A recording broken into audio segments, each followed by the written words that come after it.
Okay, well, it is 3 o'clock, Thursday, April 17th, 2025, and I will call this Lodging Tax Advisory Committee meeting to order.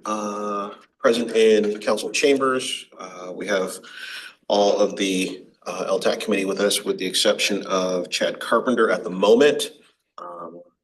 What I understand, he will be with us shortly. And we, the city of Lacey, are on the ancestral land of the tribal people of the Treaty of Medicine Creek, including the Nisqually Indian Tribe and the Squaxin Island Tribe. We acknowledge and remember those tribal people not recognized today who were absorbed or relocated into other tribes for survival. We recognize the ancestors and their descendants who are still here. And we recognize and respect the tribal people of the Treaty of Medicine Creek as the traditional stewards of this land since time immemorial. And with that, can I get a motion for our agenda today? I so moved. Second. It has been moved and seconded to adopt this agenda. All in favor, please say aye. Aye. Aye. Are there any opposed? Seeing none, that motion passes unanimously. And our I know, but we still need to approve the minutes from September. So we will also take a motion to approve the minutes from our September 26, 2024 meeting. So moved. Second. It has been moved and seconded to approve the minutes from our September 26, 2024 meeting. All in favor, please say aye. Aye. Aye. And are there any opposed? Seeing none, that motion passes unanimously, and then we will move on to public comment. Is there anybody online who wishes to address this committee? I don't see anybody in the chambers here. So we have nobody wanting to address this committee today. So we will move on to our next agenda item, which is under our 2024 funding cycle review, and our management analyst Sadie Siglin will be presenting. Hello, everybody. Good to see you again. Here to kick off the 2024 lodging tax cycle review, although we do support recycling. So on the agenda today, we're going to go over the funding cycle review for expenditures and attendance, and then go over planning. Just wanted to take a moment to introduce Chelsea Yarwood, who's here today for the finance department, as that role is transitioning. We still have Troy here in chambers, but we will all have a new point of contact. So Okay. Wow, delegation happening in finance. Very nice. So kicking it off with a review from 2024, $600,000 in lodging tax funds were awarded. We awarded $198,500 for events and festivals, $226,500 for tourism related facilities, and $135,000 was awarded for tourism promotion activities such as marketing. That was awarded over 20 awards. You can see up there we had 14 events and festivals and 4 tourism related facilities who received funding, and 2 applicants for where we did not have any first time recipients. So all of the funding awards were given to applicants who had received funding previously. Taking a deeper look here, we can see the impacts specific for tourism events and festivals. Overall, the total reported attendance resulting from tourism events was 255,521 attendees. And of that, 3,978 were reported to have stayed overnight, noting that these overnight stays are not broken down by jurisdiction. So this is just overnight stays in general, not necessarily attributed to Lacey or the UGA. Of the awards that we issued for tourism events and festivals, we only had reimbursed expenses for $171,437 rounded. So there was a little that went unused in this category. Oh, no. That's interesting. In the tourism-related facilities and tourism promotion activities category, there was overall reported attendance of 1,740,043 visitors. Of that, 30,669 reported overnight stays. Again, as mentioned before, overall everywhere, not necessarily just Lacey or the urban growth area. All of the funds awarded for that were expensed, so every dollar that was awarded for those categories was used by the recipients. Looking at the 2024 impacts, the top 5 reported attendance was for, as listed in order, the Regional Athletic Complex, Capitol Lake Fair, the Washington Center, Experience Olympia and Beyond, doing business as the VCB, and then Lacey's 3rd of July fireworks. And in the overnight stays, again, generalized overnight stays, not specific to Lacey. Number 1, coming from Experience Olympia and Beyond, the Regional Athletic Complex next, the Washington Center, Ole Soccer, and then the South Sound Block Party. So that's kind of your snapshot view of the top impacts from 2024. Also following up on some items this committee mentioned last year, we did hear from you all, getting clarification on if awards are being granted to nonprofits or not. Currently, we do have some nonprofits that are receiving funding. There is no policy stating that we can or cannot. That's at the discretion of this committee and the city council.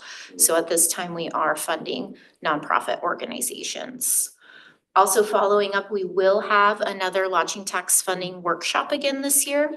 The city of Yelm has reached out and asked to be a participant in that as well. So we will be working with them and hopefully able to get that regional workshop going along with the application cycle so the applicants can reach out and ask specific questions and get help on the application. How about Tumwater?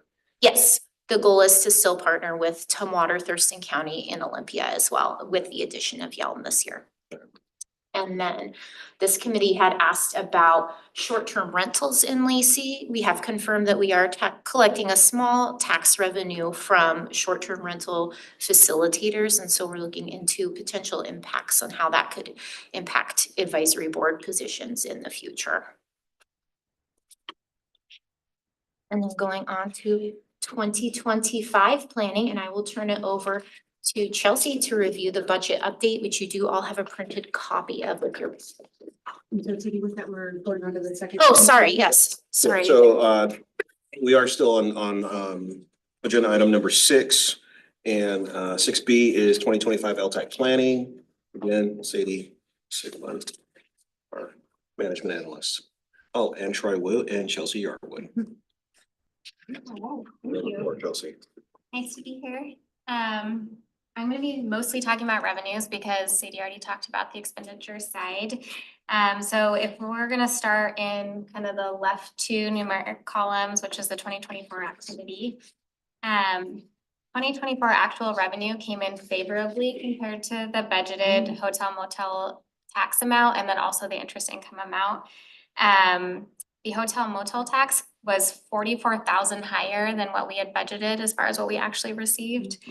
And then interest income was $17,000 higher. And then you can also see in the 2024 column that we didn't have to dip into reserves like we potentially anticipated to be able to fund 2024 programs. So that's great. Chelsea, do I remember she said too that we had 20,000 that wasn't used too on top of this 20,000 more, so. Yep. Okay. Exactly. So if we look over at 2025, our projected revenue for hotel motel tax is the same as what we budgeted for 2024 at that 540,000. So we're kind of expecting that we might see more than the budgeted amount just based on the activity from 2024. But that said, the first month that we collected in 2025 is actually 4.4% lower than the first month that we collected in 24. So we're gonna have to keep an eye on it and see how things go. With interest income, it's looking like it's in really good shape as far as meeting or exceeding our budgeted amount, but that can be a little bit volatile. So we'll watch that one as well. And then as far as 26, which is in the far right column, it's probably really early to accurately project for 26, but we have some numbers over there anyway. So with that one, we'll obviously refine the figures as the year progresses. We are increasing the expected hotel motel tax up to 560,000 at this point. That's gonna be our target, just based on the 24 activity. And then we're also slightly increasing interest income, but that one's harder to anticipate. And I think there is potentially gonna be interest rate cuts towards the end of 25. So we'll just, again, keep watching as it gets closer to the actual budget cycle for 26. With that, that's all I had that I wanted to talk about for revenues. I can move into reserves unless there's any questions on those revenue figures. Interest income, what are we like high yield savings, 4 point something? Or- Yeah, it's in the fours. Yeah, Mhm. 4.3, 4.2. I think so. Yeah. Alright. Okay, so on the left-hand side of the screen, we have our little summary of reserves. With this, we are just trying to provide it for planning purposes. The cash balance at the end of 24 was 909,000 roughly. And this summary also carries forward those reserves that the committee has previously given guidance on. So that's 25 budgeted use of reserves. So in order to balance, assuming everything were exactly as the budget occurred, which we know it likely won't be. And then the RAC synthetic field, which is 500,000, that's a carryover from prior years. And then of course, a 2-month operating reserve.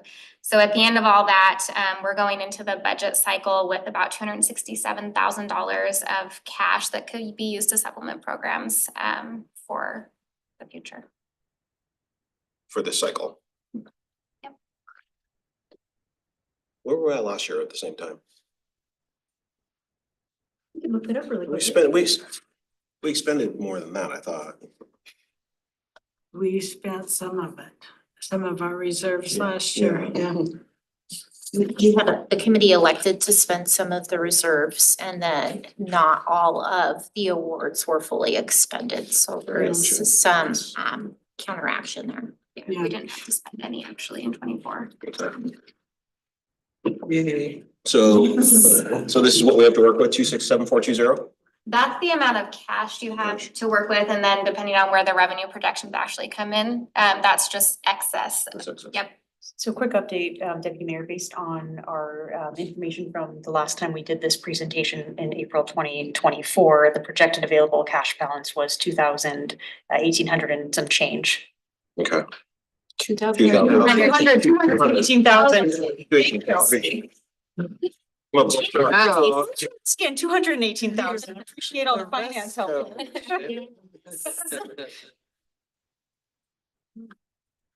So we're better off.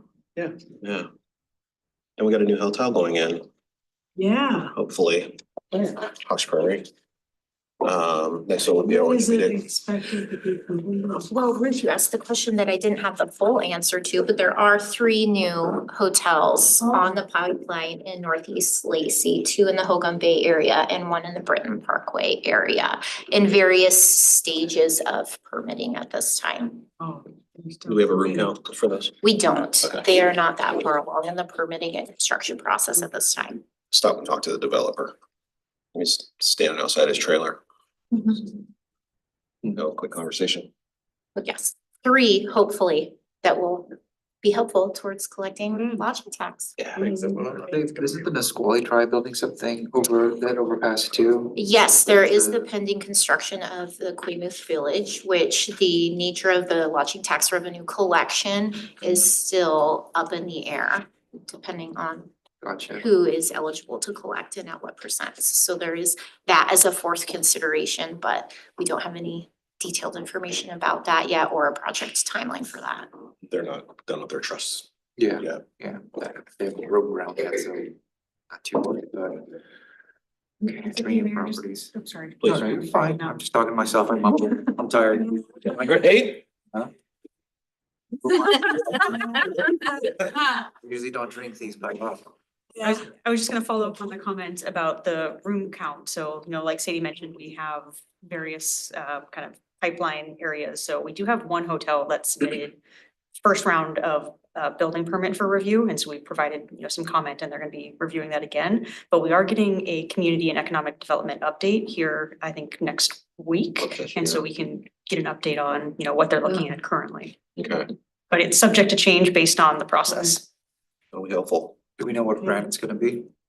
There is a potential Homewood Suites going in, True by the Hilton and the Residence Inn, and then the addition of the Quaymuth project potentially. Okay. Those are okay. Hopefully our permitting department agrees. They're more the long-term stay type hotels, with a full kitchen and stuff like that, so, okay. Right. Very good. Any additional budget questions for Chelsea? No. So, Right, thank you. thank you, Chelsea. With this, I, as always, like to give an update and a reminder on the statutory allowable uses for lodging tax, including being used for tourism marketing and operations of special events and festivals, operations and capital expenditures for tourism-related facilities, and tourism-related facilities owned and operated by nonprofit organizations, with the intent to get those heads to beds in Lacey. So taking a look at this year's 2025 funding awards, the committee elected to award $607,225 in lodging tax funding awards. You can see up there roughly 16% of that went to tourism promotion activities, 33% designated for tourism events and festivals, and about 51% designated for tourism-related facilities. We had 29 awards that were authorized this year, which is an increase from last year. Of that, 22 were for events and festivals, 6 were for tourism-related facilities, and 1 for tourism promotion activities, noting that historically the Lacey Chamber has applied as a tourism promotion activity application type, and in 2025 changed their application to be a tourism-related facility consideration for facility operations, which is why we see that transition. Was it Thurston County Fairgrounds that also came to us last year? Yes, of the 10 first-time recipients, the Thurston County Fairgrounds was one. We also have the Lacey Maker Space who applied as a tourism-related facility. So there is a slight increase from that with our 10 new first-time recipients. Here is a How list. was that compared to 2024? Oh, you're reading my mind, Ruth. We'll get there in just a moment. Oh, okay. A quick highlight of the 2025 recipients, you can see here highlighted in the green color are all of the first-time recipient applications that were funded for the 2025 cycle, including the Funk Off Festival, the Lacey Night Market, we have the USSSA Cascades National Championship Tournament, Olympia Harbor Days, the Haunted 5K, Lacey Holiday Market, the Night Market at Ricardo's, Harlequin Productions, and then those 2 facilities, Lacey Maker Space and the Thurston County Fair and Event Center. Before we move on, you go back, yeah, that one. Did anybody get to go to any of this? Night market. I went to the night market. I mean, I went to a few. I would say night market was the most current, but I know that people are like, hey, Dick's Burgers are coming down. So Yeah. they're a huge draw, so I've It heard was crazy. it take off, yeah. Yeah, it was crazy and it was nice. I couldn't stand in line long enough for a burger. Just wasn't really gonna That's have right. me stand in line for half an hour, but I was happy to see them there. I did go to, I stopped in the Funk Festival. Did the night market, went to Juneteenth, Polyfest. Oh, in 2024, are you saying? Yeah. Okay. I don't think I made it to Lake Fair, but I was at the barbecue festival. And Harlequin, I went and watched a play. I've been to several of those. Yeah. So are we getting the email out to the about like the events? Also on the agenda later. Okay. You guys are just really excited to be here today. I can tell. I know. So anticipating. So here we have the year over year comparing 2024 funding to the 2025 funding. You can see in 2025, we have actually increased the amount awarded slightly, but you can see up there for the number of awards increased and the amounts, they have changed by category, including a slight reduction for events and festivals and those tourism promotion activities, which are reflective of that application change for the Lacey Chamber. Also, you can see we had an increase, 9 new or additional awards, likely noting that we had those 10 first-time recipients. We did host a regional workshop for the first time last year, which I think really attracted applicants and a larger applicant pool from the area. So, did you have any questions about those changes, Ruth? No, Okay, I'm good. I'm glad we're reaching more people, Yeah. more Yeah. entities, more, Yeah. yeah, because even if it's small, they're getting a chance and they're getting to say, you know what, hey, we have something to share as well. And I think, I mean, 29 it's a good number of awards. Hopefully our goal, which was to get as many events possible happening in the city of Lacey is working. Yep. Bang for your buck. 9 events for 7,225. Not too bad. that's some good quick math. So some quick 2025 updates on the website. We did add some additional event information. So you'll see on the website, we added all of the dates for the events and festivals so that people who see who the award recipients are can know when to mark their calendars. We're exploring options to embed that within the city's website and calendar of events as well, so that that information can be spread. This committee will receive a follow-up email with a list of the dates and events, just so you have access to that as well. But we did include that information on our webpage so community members have access to be able to see when those events are as well. Is it possible that we can like fuse this a little bit with your box cover program? I think that's an interesting concept, and currently we're trying to work our way through the first phase. And so, as we continue to look at the program, that could be, something that we bring up in the future. Currently the program is focusing on kind of historical events. And I think certainly some of the, festivals and events and even locations would fit that category. Okay. So we'll take note of that. And as we continue to think about what the future phases of that could be, circle back to that. Thank you. We have also added information in the category for our tourism-related facilities and promotional activities.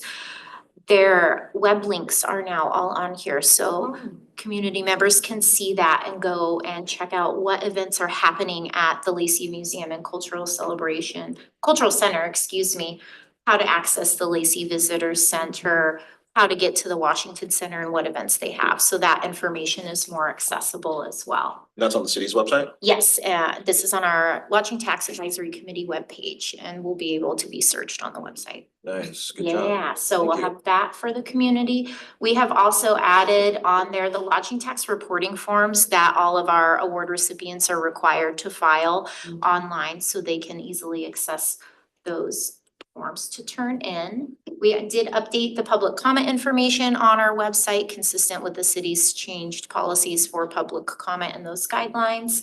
And then also updated committee member role information, because that is something that the community is very interested in knowing what you all do, what your role is, as far as are you a representative of a tax collecting business or an activity, and what vacancies this board may have. So that information is all available too. We're popular now. Yes, well, With some people probably. That's a new level of popularity we didn't have before. I would say that there are roughly 29 organizations who are very fond of this committee. Yeah.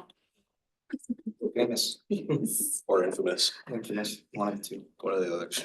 Other updates that we made is creating a template form for the scope of services. This is something our recipients have to complete. So we made that a fillable form and added on there an information sharing consent.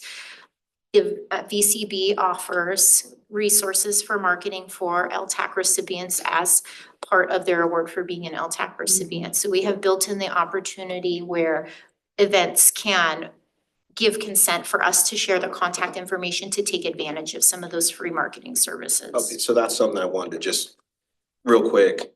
So during these workshops, can we let these people know that if you don't want your personal information out in the open, do not put it on this application? Because we read in that, like, I know at least 2 people who've reached out and said, hey, my personal home address is on there and I don't want it on there, blah, blah, blah. Yeah, and that's an excellent point. That is something we updated on the application last year, is very clear information about public records, and that applications are a matter of public record, and encouraging in the private information section to please use your business information, as this application is subject to public records. As this committee knows, when we publish all of those documents, the copies of the applications that are published in the packets for review do not contain personal contact information as well. So those updates have been made, and we have added some notification on the application and the forms to make it very clear which information is shared. So I know we haven't received, at least on the administrative side, any concerns with that this year. I think adding that disclaimer language has been very helpful. So hopefully that will continue to be impactful. And similarly, we wanted to make sure that we added that the option for the free marketing resources is optional. So building that into the scope of services allows the recipients to, while completing their contract, say, yes, I want to take advantage of this, or no. So we know who to share and not share information from, and then that we're getting the correct information. And that seemed to go over really well this year and streamline that process. So that's new this year and they're liking it. Yeah, we have got good feedback about that so far. That way they have the option to take advantage of that. A lot of people do choose to, because free marketing resources are very valuable for small events. So is VCB, or would they be willing to, or are they already like having an LTAC like that would link to us? And or our partners, like on the Olympia and Beyond pages? Like Right. saying that they're funded by lodging tax? Or just, hey, here's what Lacey's Lodging Tax has approved in their events, or is it just like integrating the events into their overall Yeah. marketing plan? I do not believe, and I can follow up, that they specifically state that it is funded by Lacing Lodging Tax at this time. That's not something that contractually we require our recipients to do. Right. But it is on our website, all of that information, and what they do is if another recipient wants to take advantage of those services, they integrate it into their calendar of events and newsletters, and then provide some attendance tracking information as well. Yeah, I was thinking more like, so they're likely taking these events and saying, okay, look, here's, and adding them to their schedule of events, Yes. right? And I didn't know if they had like a link to Lacey page, so you can I see. think they have, I haven't looked at their website forever, but didn't they have some things? We talked about that, right? Like, Yes. and we were I like, think we're so. kind of buried in the back. They did a whole, they Yeah, pulled us out and yeah. put us forward. We had an old different page. They bought a new link for us. She went through this presentation last year. She's also not there anymore. Okay. Oh, That she they don't isn't? currently Yeah, have, that's- yeah, they don't they don't have a currently, leader yet. they don't currently have a leader right now. They're interviewing. They're hoping to get somebody in there by, I wanna say July 1. Oh. But yeah, we went through this. We have Yeah, a specific specific. page. Yeah, We have, yeah, they bought a new, she even bought a new, like new address that was primarily for us, and she moved us around. She came in and did this presentation for us on what she did. Yeah, I got her book, copy of her Yeah. book. Yeah, I think that what maybe I heard, correct me if I'm wrong, but you were asking if there was on that page a link to our information. And I think, they have a lot of events, whether or not they receive, funding from just us, or if they receive funding from multiple vendors. So if you have an event and maybe they receive dollars from, Lacey LTAC, but they also have some private sponsors, what would be the obligation for them to be able to put all of that information on one page? And currently, I think it's more of just, here's the event, here's kind of the connectivity to get to information on that type of Yeah, event. and like regardless of where the dollars came from, right? Let's forget that part. Just so that like, hey, here's all the events in Lacey. Mhm. I guess it should be LTAC or not, right? Just as long as they're Right, promoting but Lacey, which is. the mechanism, as I understand it from working with them in the past, is that people have to submit to their page. So we would so it's up to every individual group that's having an event to get a hold of the VCB and to submit those Is there any way different we can events. integrate that? The current process that we're doing, when the VCB receives funding, we have worked out that part of getting this consent for information is I collect all of that information and then I turn over and give the authorized information to a point of contact at the VCB and they reach out to the applicants and get them set up.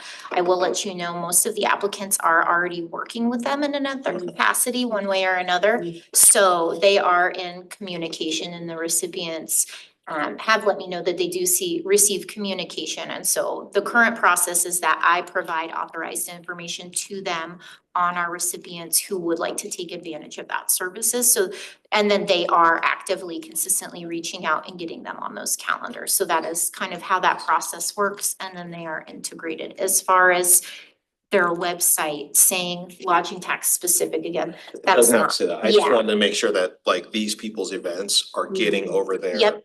And then we already have a page over there, but I'm wondering if it could be a little more seamless and integrated than, 1, 2, 3, 4 steps.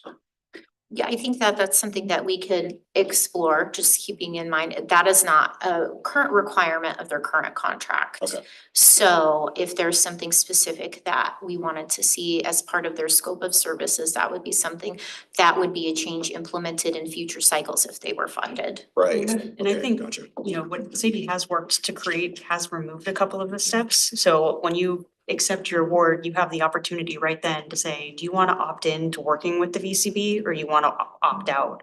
And before it was kind of that, you had to be connected, Yeah. they'd reach out, do you want to do this, do you want to not do this? But now Sadie can send that information and say, hey, here's all of the folks who have said they want to be part of your calendar of events and listed on the website. And so it removes a lot of the steps to make it a little bit more seamless. So what I'm hearing is it's working, seems to be working It has correctly. definitely improved this cycle from the last. I was able to work closely with the VCB also to make sure, as you know, the contracts go out at the beginning of the year, but we often have events that start at the beginning of the year. So we were able to work out and prioritize to make sure those events still got the marketing services in time and their contracts in time that allowed for them to benefit from that. Did most of them want to be part of it? I think all but 2 opted in this year. So- So it is definitely something that they're taking advantage of. I know the point of contact the VCB has.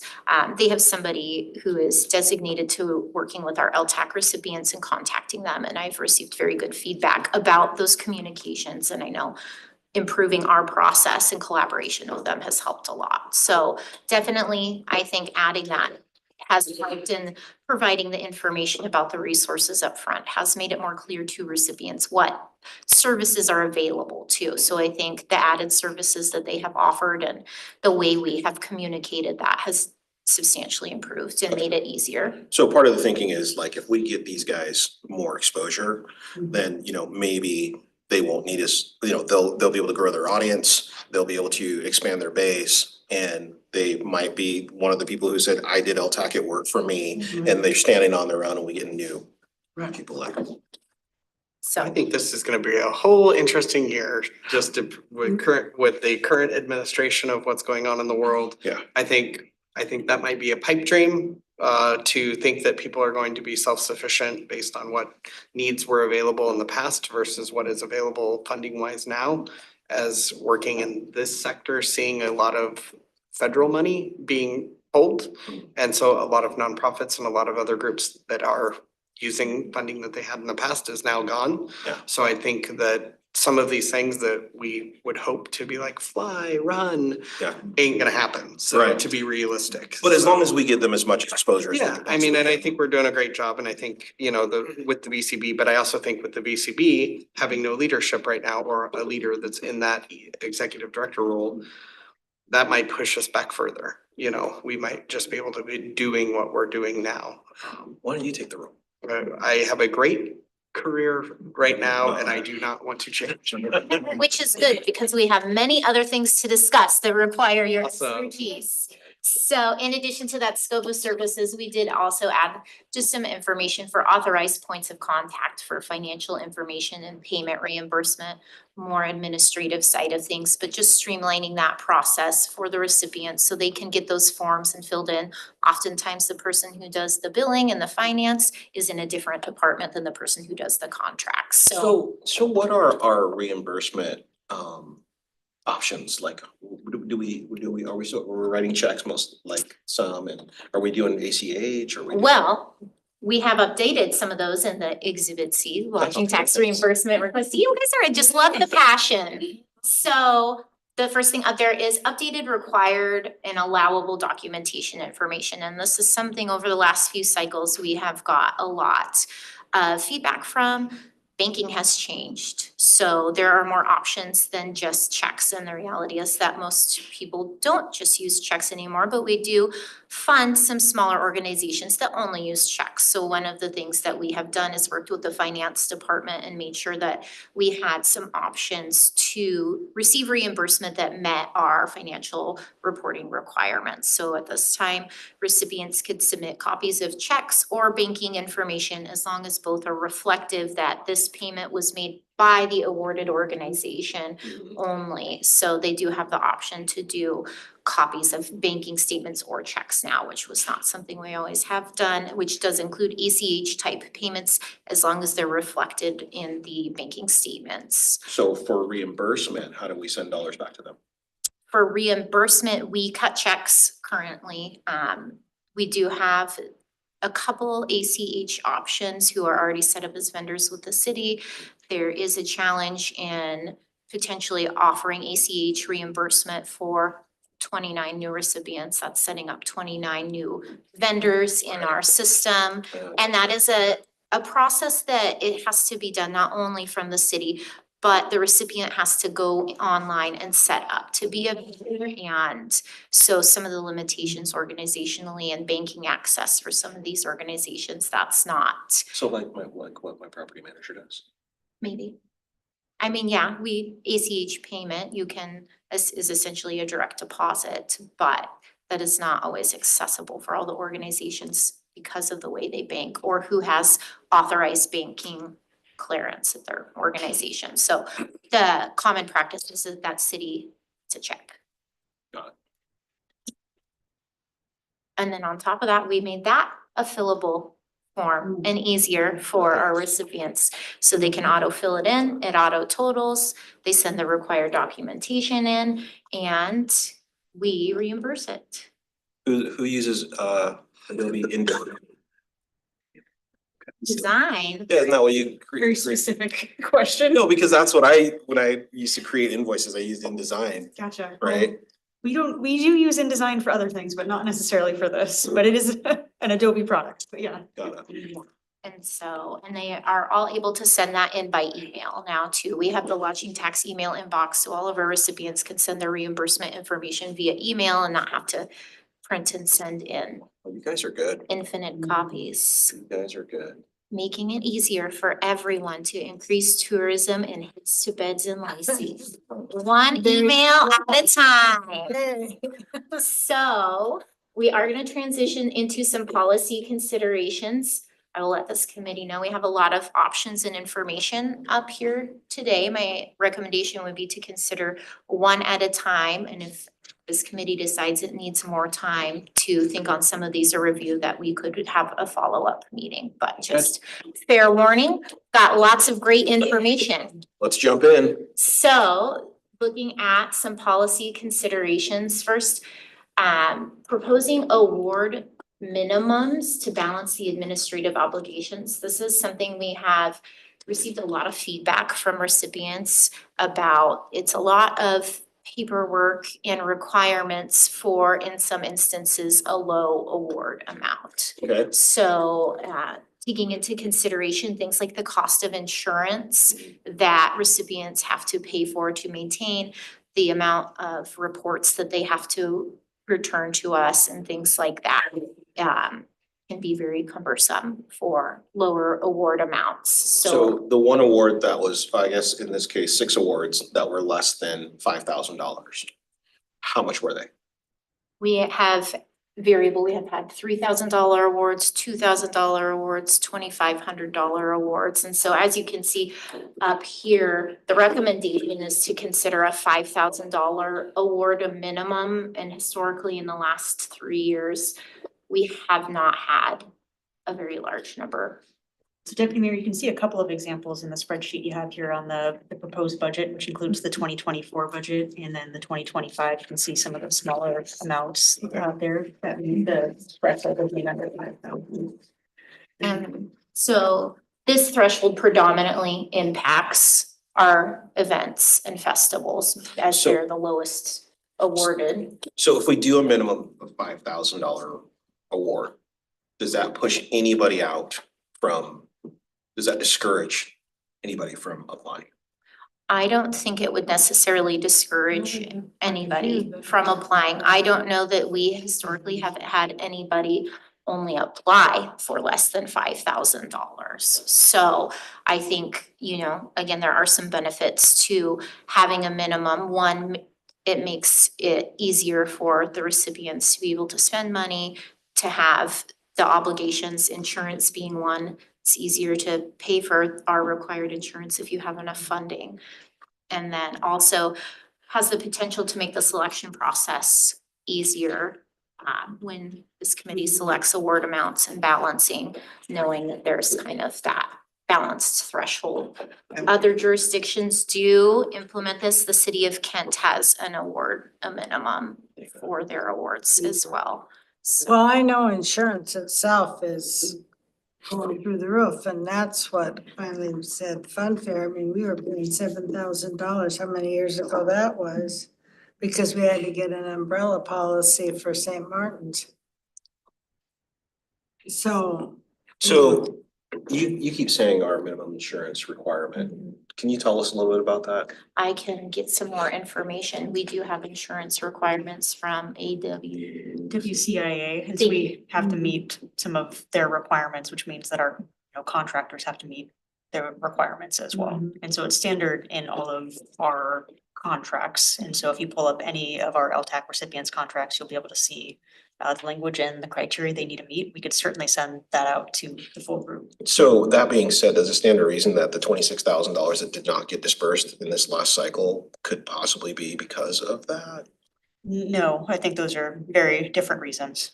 Okay. We have had recipients this current cycle reach out with concerns about the cost of insurance and being able to afford that with the low dollar of their award though. So it is something that has been brought up. I can see both sides of this argument, this fence, and I'm not gonna be popular with this. I do like the idea of having a minimum, but what I don't like is the fact that some of these are events, some of these are we've classified this over time, said that there are a couple single day events and there's a couple multi-day events. And there are some really great candidates out there that write really great information. And then there are candidates that are like, oh, got this turned in at the 11th hour because I'm not that kind of guy, kind of thing. And I don't want to reward, the people that want the money, we're gonna take the time and they're gonna do it and they're gonna do it right. I mean, we know this from the events world, if you know what's on the table and what's available, write a convincing, information. And the fact that a lot of this is made, we know that different jurisdictions use pretty much very similar questions. And a lot of this is cookie cutter. So they use the same answers year after year, changing a few things. So I don't really feel like we're creating more barriers for them. I think 5,000 is awfully high. I mean, if we're gonna set a minimum, we've got several of these groups that are under 25 or, under that $5,000 cap, and that's, I just think it's gonna affect the bottom line. I do too. Yeah, so this $5,000 is just a recommended, it's not a specific number for. Correct. So we could set it to 3 or 2 if we wanted to, right? How did we get to that $5,000 recommend? Based on the average number of awards and the average award amount. So the average event award for 2025, this current cycle, is $8,988. And so, but this cycle, we also had an increase in applications, and we do have 7 awards that were granted for less than $5,000. As you can see in 2024 and 2023, however, we only had 1 award that was granted in less than $5,000. And so I think, you know, we have increased the number of small awards that we have received, and we have also received increased feedback on the challenges that brings forward.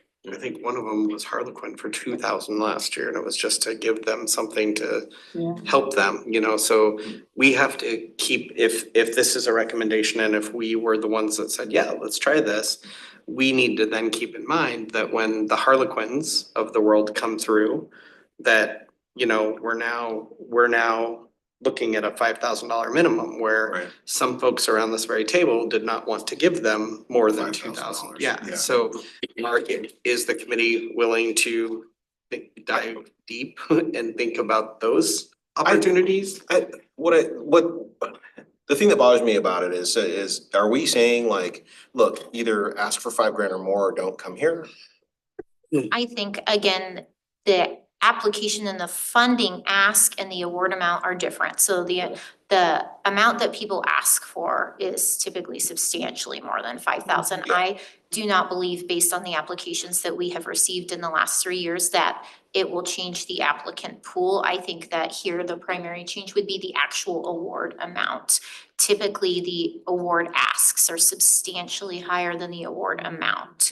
So thinking of the ask of somebody who received $2,000 in this 2025 funding cycle, those application requests were not $5,000. They were substantially higher. The amount awarded was substantially lower. Troy wants to weigh in.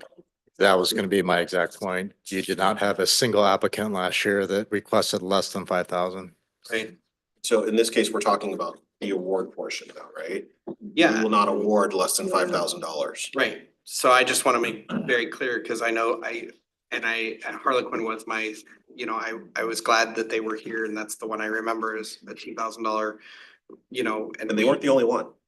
They weren't, but that's what we awarded them, not rewarded them, sorry. But I wanna make sure that that's the question on the table that I had for the group is, are we willing to keep that in mind when we're talking, when it comes down to, are we gonna fund them to help them out? Or are we gonna, because, you know, now that was over 2,000, and it was pretty heated last year. Yeah. You know, and now we're looking at a potential minimum of 5K. So I'm wanting to make sure that this group is willing to be not wanting to not fund somebody because they're now new minimums $5,000 So of their ask. Cause that's a huge concern for me is, you know, why would somebody even show up if we're not even taking them serious to give them the 5,000?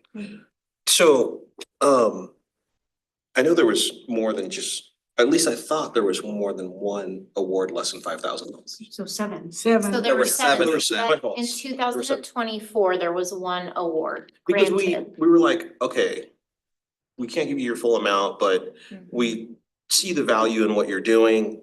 Hopefully this is enough to get you started and get you to, you know, potentially think about coming back next year.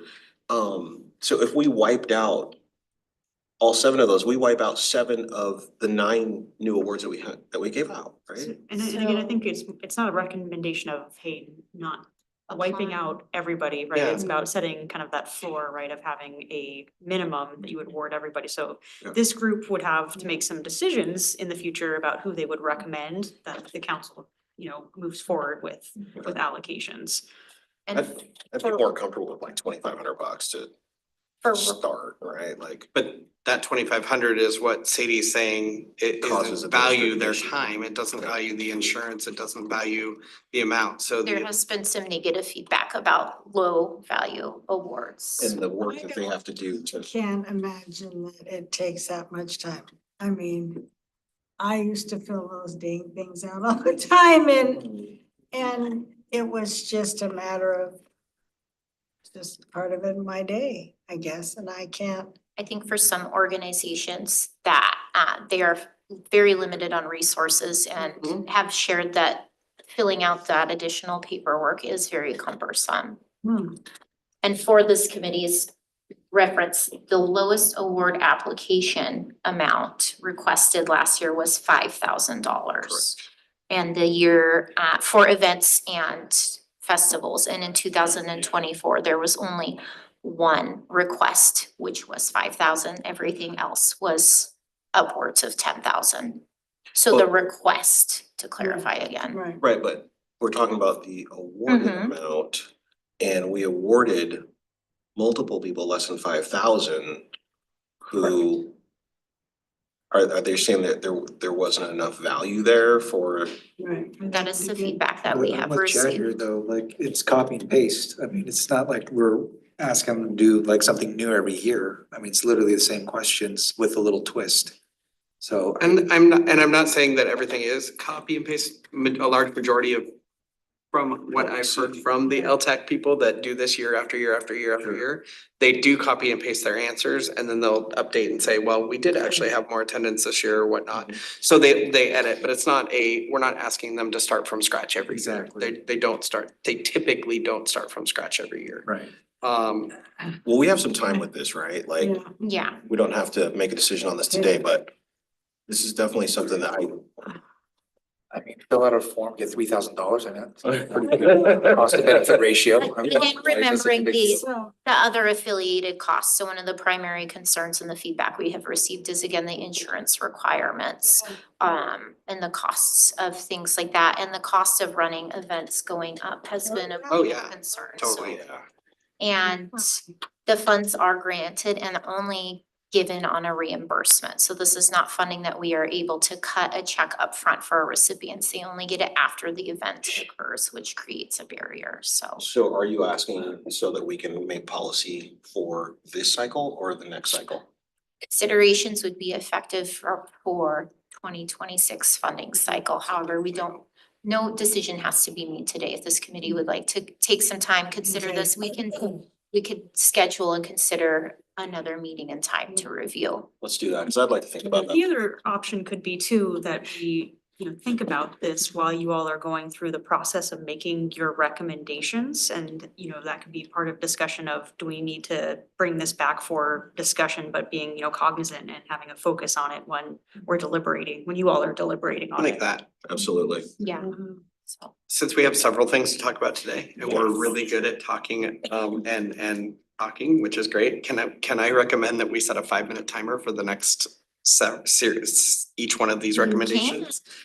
And I knew that would Yes. make you smile. So that way we can make sure that we're getting through each of the agenda items. Gotcha.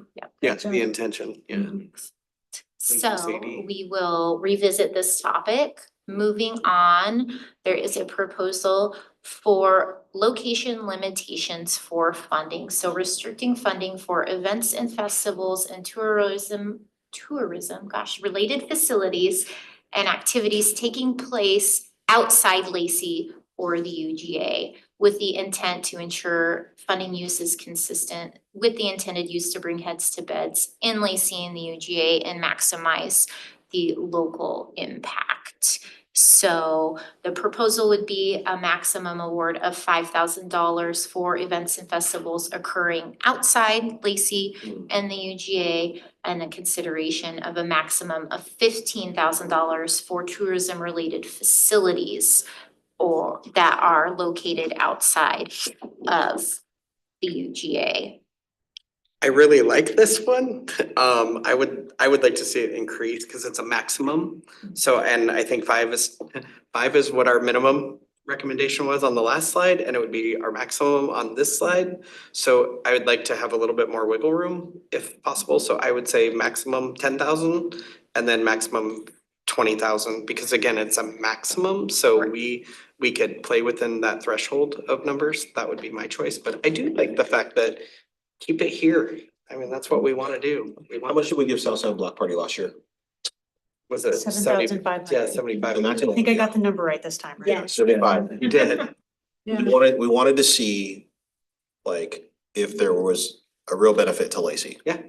She added our website, she added a bunch of stuff to it. I mean, she added the hotels.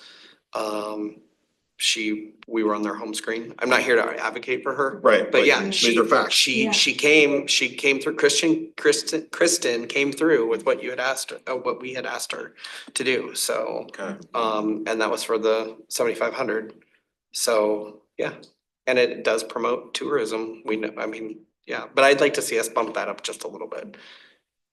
The maximum of 5,000, the first one for events. I'd like to see that at least 10,000, because that gives us, I mean, if you go back just a slide, our minimum that we would be giving anybody would be 5,000.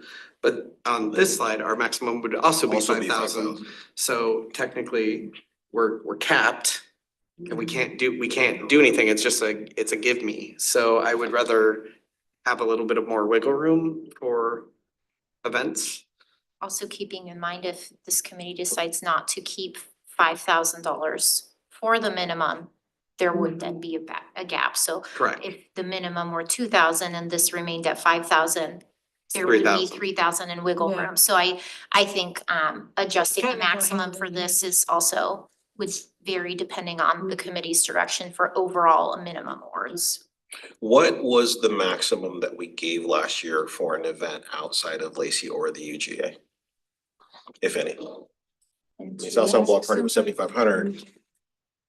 Well, I mean, if you're looking at the second one, for sure, you could use the Washington Center as an example. For tourism related facilities, the highest award for 2025 is 35,000. And then the lowest is 17,000. So currently in the 2025 cycle, we only have 2 tourism related facilities that are outside Lacey or the UGA. Might have been the South Sound Block Party, but correct me. Yes, I believe South Sound Block Party was the highest event awarded outside of Lacey or the UGA. And I mean, I'd like to, and we talked about growth, so just using her as an example, in the last 2 years, we used South Sound Block Party as an example. We know it's not moving to Lacey. We do not currently have a facility that will do what it needs to do to get. Nothing that to will get rival business what they here. got right now. Correct. Waterfront. But we would be going, if I'm reading this correctly, she would have gotten the most money last year that she got, or this current year, at 7,500, but we'd be capping it now at 5,000. So 5,000. we'd be going back to, 2,500 bucks. Yeah.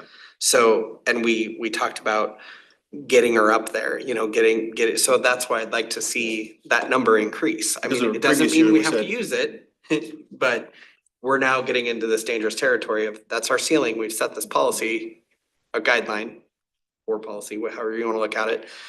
But now our hands are tied because we're now setting a maximum, and we won't be able to help you until we revisit that again. So I'd like to see us increase that number. Doesn't mean we have to use it, Right. but we have that threshold if we want to award other people. Or if we want to reward groups that we know are bringing in Is heads and she a beds. for profit or nonprofit? She's nonprofit. Nonprofit. I believe actually the application status is for profit. Is it for profit? Team Tomorrow Okay. LLC. So, What I'm you're hearing. right, we do have a conflict with minimum and maximum being the same number. When I would, again, think of those as 2 distinct things. What I Right, heard the right. LTAC committee say is we're tabling the 5,000 right now. We'll focus on it and just see how the discussions go during the recommendation period. So thinking of this as a separate, and so I think what I've heard so far is maybe increase to 10,000 for events. And so maybe just understanding where everybody else is on that first topic would be Yes. helpful for us. So why do we need to put limitations on this? Why are we even considering? I understand that these are Lacey dollars, they need to be spent doing Lacey things, if at all possible. But let's say, for example, the FIFA tournament is coming, right? And we know that that's going to do play heads and beds for everybody, right? Would we limit them as well? Well, that organization has not applied for lodging tax funding, so. I know, we- I know. So I guess what I'm saying is, if we as a committee see value in it, right? shouldn't we be able to do what we wanna do with and for them? To partially answer your question, I actually really love the idea of setting a cap because some of these higher numbers would be then not higher and we'd have more money to potentially go around Yeah, the like we did last year. table that we would go Go around. around. And I think it would, I'm a huge fan of taking that rear view mirror down and not going, well, we've always done it in the past, so let's continue to do what we've done in the past, cause then we're not gonna go forward. Yeah. And so I love the idea of actually setting some thresholds, so we're like, whoa, yeah, we understand that for the last 10 years, we may have given you this much money, but we're really trying to refocus our mission to keep the That's in Lacey. events in Lacey and keep the funding in Lacey. Cause didn't we give Capital Lake Fair like 15? Did we? No, we did 7,500. Did We gave them 75? 7,500. 7,500. Like And that was last cycle, but previous. But we've cycles- done, I feel like we've for done, 2025, Capital Lake Fair received a $5,000 award, and in 2024, they received a $7,500 Okay. and then before that, I think it was even higher. I mean, think feel it like was higher. I think Really I high. thought it was like 15. I feel like we used to do a little bit higher, but And this recommendation comes from this committee's feedback in wanting to ensure that the heads to beds are in Lacey hotels. That's something that, in the previous years, this committee has consistently brought up is how they could redirect the dollars to ensure that the events take place in Lacey, ensuring that those overnight stays occur in Lacey hotels. So that is the source of this recommendation, is just an option to potentially steer that funding toward events that would result toward stays in Lacey, as opposed to funding events that may potentially have stays in other jurisdictions. So how would this affect Washington Center? Washington Center currently receives a award that is higher than the recommended maximum of $15,000. So that would, in theory, reduce their award if they were granted funding in the future and this threshold was implemented. So last year they received 20,000, 20,000, just so it'd be. for informational. Right. Before the 30. And So- And again, I just wanna reiterate what Sadie has already done, but you know, we don't need any decisions here today. This could again be something that we focus on and just keep an eye on of kind of what the conversation is like. But again, you know, like Sadie highlighted, what we were trying to do is take some of the thoughts that you all expressed in the last couple of meetings and do some policy recommendations, but Yes. we're happy again to keep that focus on as we're doing the review for a future session, but just wanted to bring it Yeah. forward for discussion. Possible potentially having another meeting before the application cycle Right. opened, with the idea that if this was a direction we were going, that could be embedded in the application to make it very transparent to applicants who are applying that there are existing thresholds. Or does any other city have these kind of thresholds as well? Is it something? Yes, other cities do. I know, the city of Kent specifically only funds facilities that are located within their city limits. And other cities have specific designations for their own facilities. That's 105,000 people in like 20 hotels. Yeah, all variables. As we know, we have neighbors in this region who have substantially higher budgets as well. But yes, this is something that is practiced by other committees to help make sure dollars are spent in their impacted jurisdiction. Okay, so let's move on. Okay. This is a good one though. This is one that we really need to give some consideration to. I love it. I just think we need to increase it by 5K. Yeah. Yes, we can at the end of this discuss how we would like to follow up on these items. We are gonna come into agreement into something. We will. Cindy, I promise. Well, as you all know, I will continue to show up with new ideas every day, every time. Appreciate it. So, another recommendation from feedback from this committee is dedicated new event funding. This committee has discussed several times in ways that they could help support and foster new events. So the recommendation would be to set aside some dedicated funding to support new activities, and referring to new activities as distinctly new and implemented. So as you can see, this year's example, we had 10 first-time applicants. However, none of those activities were actually new or unique in nature. So Okay, they gotcha. it was their first time applying for funding to Lacey, but the activities that they were advocating for funding for have been in existence and occurring for years. So the intent with this proposal would be to save recommended 2% of the revenues to true new events to help have that allotment. And then if there were no qualifying applicants or this committee decided not to fund an applicant who maybe applied, those funds could then be recommended for use by other applicants. So here we have an example using an average $600,000 budget. 2% of that would be $12,000, depending on the award minimums.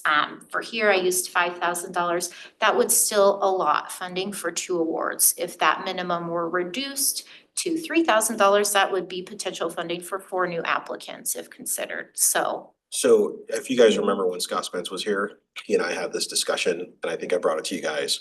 And at the time, we were talking about 10%. And we were talking about new applicants, not new events. Yeah. So this is kind of very similar with a tweak to it. Right. But we were talking about, hey, if you haven't applied before, we're gonna set aside 10% and say, hey, you can work off of this pool over here and not have to be in the competition with the other 90% of the Mhm. dollars. Yeah. I'm not a fan. Honestly, I'm not a fan because it's more restriction. I mean, yes, I like the idea that if we decide that we're not doing it, then, but we already have enough variables in our mind when we're sitting down, going through all 29,462 billion pages that we have to go through. Yeah. And then to keep in the back of our mind that, oh, is this a new activity? Is this a new event? And then that's just one more variable that we have to add into the mix. I feel like we do a really great job of awarding money to either newer groups or something that has a newer innovative idea for coming into this already. I don't feel like we need to have a guideline for that when we already actively do that. So is this something that would be delineated by staff and kind of bring those to the top and say, hey, here's 2 things that we've never done here in the city, or 2 or 3 things that we've never done here in the city, or groups that are doing something completely new, or whatever the case may be, so that we could give them specific consideration? Is that the plan? yes, and I think in past You discussions, think there's One- even gonna be 2 new events? No, I don't see anybody coming. Well, the city would, okay, so if you guys remember last year, or was it last year or year before? And the city was like, we wanna have hot air balloons over at the rack, Right. right? I don't think we've ever had hot air balloons before. That would be something brand new, but, it was drones too. Drones, it was drones. hot air balloons better though. well, there was also the hot air balloons one, and this was when I kind of said, hey, city, you guys are asking for 52% of the dollars, not gonna happen. And they said, okay, you're right, and scaled back some of the things, and the hot air balloon thing was removed. But it was gonna be something that was at the rack, and so that would have been a whole brand new thing, right? And we would be able to give $5,000 for that brand new thing, because we've never had a hot air balloon Right. here in the city of Lacey that I know of. Thought it was a drone. It was too. drones. It was drones. But there was a hot air balloon thing, cause I remember, there was. Was it It drones? was drones. It was drones. it was, apparently you've got a passion. Both. No, Yeah. I know we did it, No, Lakewood did it, right? They did, And I would, they did drones, but they drones. do have a hot air balloon at Summerfest. You are correct in that, in Lakewood, yes, that one, yes. yeah. But it was, But it was drones.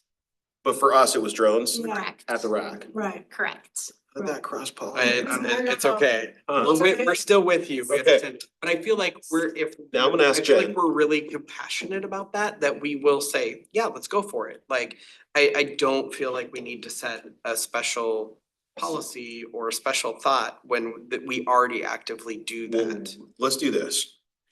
If there is a brand new activity, okay, and it's something that we haven't seen before in the city, we can bring those to the top or separate them out for special consideration. Those, yes, that is already indicated in the application, so that is something that will be Do. quickly recognizable for this committee and is consistent with how we've been Don't they get extra points in our rubric too, if they're first time? They do. They Yeah. get So a that's- different, yeah, they get a different weight. Too. Don't look too far ahead or you'll get confused. So what I'm hearing from this committee is at this time, we do not want to pursue any sort of dedicated funding for We can events. use discretion to do. Excellent. Strike two, because I tried this 2 years ago. All right. Well, that is We'll get okay. it, we'll get it. Hot air balloon. It's hot air balloons. It's hotter. That was I'm telling you, vacation. it was hot air balloons, it's supposed to be the rack, I'm gonna ask Jen about it, I'm and I pretty, know what I'm talking about. if I think you went to Summerfest and you were You did. you were telling me about You it, did. yeah. the group He about asked the about hot it air balloon, But here. if you have other information. Okay, alright, for the- Information after the rest of our recommendations. okay. So moving on, this is a new proposal resulting from some of that feedback I mentioned earlier from our applicants. And that would be the consideration for preparatory event expenses. And that's allowing recipients to use a designated portion of their funding to pay for things such as advanced marketing, supporting activities, registration fees, deposits, insurances. So Ooh, currently, the way lodging tax funds are contracted and administered are that Yes. once the activities have occurred, they may receive their reimbursement. And what we're hearing is the cost of purchasing insurance and putting deposits on facilities and rental equipment is a barrier to continuing the activities.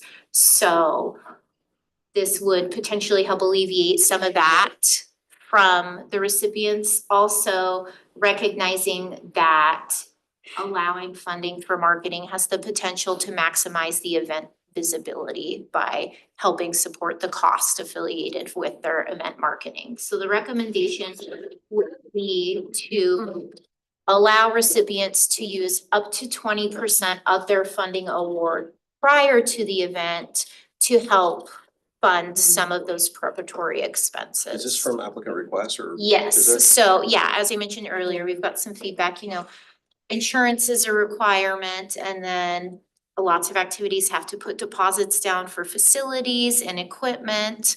Also, the cost of marketing and things that have to occur prior to the activities is a challenge for our recipients, so we're. I understand how it can be a challenge, but also knowing, I knew that up front. So I had to make sure we had money to pay for all those things, which we did. And then we would get reimbursed, and you're really good about reimbursing them rapidly. So I don't know, No, I had the same sentiment, like, how's this our problem? yeah, And I would be okay with opening it because running a venue right now, I know that we recommend if you're brand new and never been with us, what's one full day's rental is required. And if you're a returning, we expect 25% on a deposit on the room. So if we're talking about going back to question one, we're not going there, but if we talk about that, where we are trying to make things at least a little bit easier and removing barriers for everyone, this might be a good place to potentially do that right here. And I did provide an example based off the $5,000, but you can see 20% of that would be $1,000 only in advance, ensuring that there's still funding to be used for the intended authorized activities that this committee awarded the funds be used for. But that is something in the last 2 years that about 50% of our recipients have struggled with. so Go ahead. I'm thinking about how we would do it. So we opened up for May event, we opened up your application process in January. So we were getting money in, vendors, fees and sponsors and everything else. And so we had money to pay these things. I just don't, I'm struggling with that. I can't. Kind of tough to see it. Yeah. Can I add maybe a little Please. perspective? And I think Please. for going back to that balance of, trying to find new events and new applicants and going through that process, I think you said it perfectly, that some of these things can present barriers if you haven't done it, or maybe you're a starting, organization. And so I think that's some of the feedback that, Sadie's been getting. And, I think there are, events that sometimes having marketing in advance really helps drive people getting here. And so you could be doing marketing, you know, several months in advance and having expenditures on those types of activities that you may not see until after your event for reimbursement based on how it's currently set up. So the idea would be, you know, we understand that marketing needs to occur to get people to activities. And so can we provide some dollars for dollars already spent on those types of activities? Can we also do it on things where they're non-refundable, where we know there's going to be a rental fee associated with a certain type of maybe venue or supplies or something like that? Deposits on hotel rooms, That'd be- deposits I'd for do it for that. entertainment, Would it be fair insurance. just to like, cause I don't like supporting activities, that's very broad, it's not very specific, so I would personally be okay if it's for marketing and deposits only. I mean, if we can open up a little bit, give them a little Well, leeway. So I'm what gonna- happens if their event doesn't happen? Well, There's my But question. then they don't get they, No. We give them 20%, their event doesn't happen, then what? That's a good point too, I didn't think about that. Sadie's already got an answer to that, so let's see what Sadie has to say. Well, marketing is considered any and all parts of the activity, so any unforeseen circumstances that would lead to the cancellation of an event could still lead it eligible, and that is something that we would absolutely have legal double, triple check first, and part of the low proposal amount as well is having a percentage that does not allow for a use of mass funding for events that may not occur. And they already have event insurance, so therefore their event insurance will probably come into play to reimburse those. Especially like with one of the things that I wanna bring back to what Stacy said was entertainment. Stacy. Sorry, why did I say that? Sadie. The other thing is that entertainment, sometimes you have to put a deposit down for entertainment. It's not the whole thing usually, but that's So- also something that we have to keep in mind. So could we, could we say that as long as you can, we would consider this as long as they can show that they've already got their event insurance? I think it would depend on what this committee decides to allow as a preparatory expense for one, but part of the process right now is in order to receive their award, recipients have to sign a professional service agreement, provide a scope of services and a proof of the insurance. So they are required to upfront provide the insurance. In instances where insurance, if it's a singular event, sometimes they don't buy the insurance until the month of the event. They have to provide the insurance at the beginning of that month, and that's something we track administratively. And if that insurance is not provided prior to the event, a reimbursement would not be issued because they would not be compliant with the terms of their agreement. So could we vet this a little bit through legal to see what example or what they could work for us to ensure that that money is safe? Stop it. Well, I'm so. I've never heard of this Lacey Spring Fun Fair. Oh, my It's cause you're a pro and you know, you got all your. But again, going back to Crossed. people that are brand new that we're trying to get in the door too, I mean. But they get sponsors and they get, True. you know, and we had booth fees and, you know, we got money starting January come in plus what we had left. How many people from- are we talking about? A substantial amount, 50% at least of our events. 15. I will let you know. 15 people that are Events. actively saying the world that we work in and change as things are changing. And I do believe that I'm not in the event business, however, it sounds like maybe some deposit requirements and things have been changing, which are creating a barrier that didn't exist before, and limited resources are now creating a So how do situation. you run a festival or, Go back to Lacey Spring I Fun will- Fair, I day, will. year one. okay, Would this have helped you back in year one? no. Okay, well, Cause you had deep pockets already. yeah. Well, no, we got sponsors and then, you know. Yeah, and- I mean, she did the and then legwork. booth That's what she's saying. fees and. Well, how do we know that these other people aren't doing the legwork? I mean, you know, sometimes there's obviously 15 groups of people that have said, this is something that we're now experiencing. So it's something, it sounds like we're tabling. Yeah, it sounds Yeah, like. that's gonna take some thought. I should, What that we I'm- all challenge. 20%. Yes. And it's 20% Of the award amount Of the is award the amount. recommendation. And it's for all of them, all the categories that we have, or just a couple of our categories? That this would be specific for Events. events Okay. and festivals. And from what I'm hearing, this committee would also like a narrower scope of what those preparatory costs might be. So half of the event and festival people, which is not half of 29. Right, it's more like half Well- of 22, I guess it is, so 11 of them, because we had 22 events and festival people. Right, I think, We have more than yeah, that. I think it's about 19 or 20 events. I don't want to real-time count here. So 10 back to people. our slide. But again, I think, Sadie's been hearing a lot from folks with the events, and it looks a little bit different from people who have a single event versus folks who are running events Multi-day. year-long, because if you have events that are Like- occurring year-long, you can start to draw down on some of those dollars because you have events that have passed. like night market.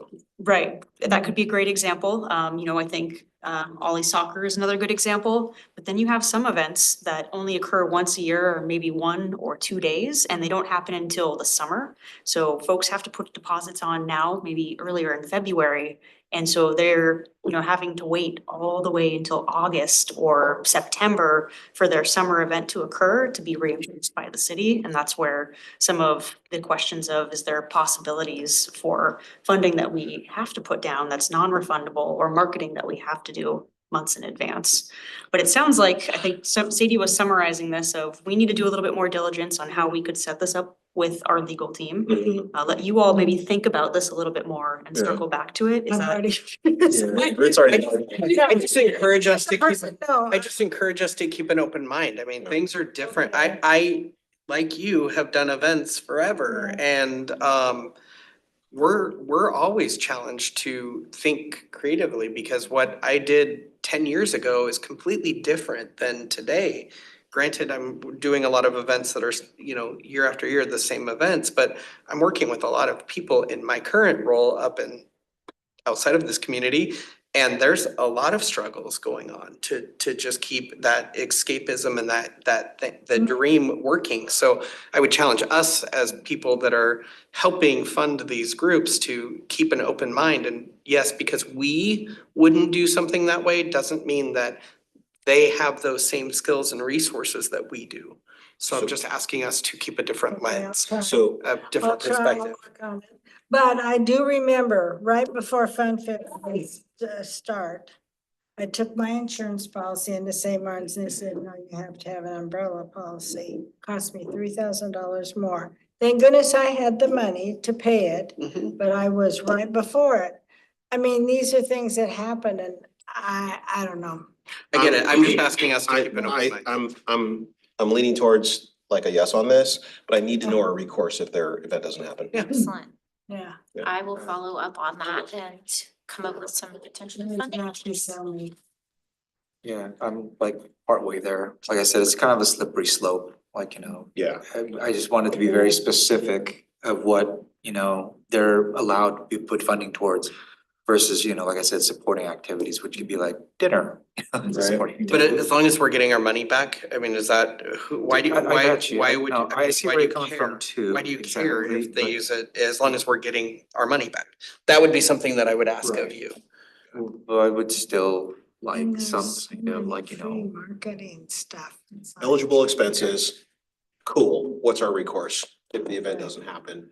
What's it gonna cost us to get those dollars back I if we will have to go down that road? come Yeah, back with events that. isn't my thing, that's why I lean on you guys a Right. lot here, so just, I I'm just just, seeing the holes, that's all. Yeah. Like So put it on the marketing. tab for the next time. Put it on tab. Excellent. These conversations are really wonderful and it helps us. So thank you. And I know we're Yes. working through this list and we've got some things to come back to, but we also have something removed. So we appreciate all of this. I told you we would come up with something. See? Chelsea, Marketing. you having fun yet? Chelsea's already seen this entire presentation. But she hasn't done this with us. So, Okay, on to the next. at the request of this committee, there is a proposal for excluding activities and not funding activities that are solely fundraising events for the benefit of the organization. That's the one that we were trying to get to. Using our money to make money.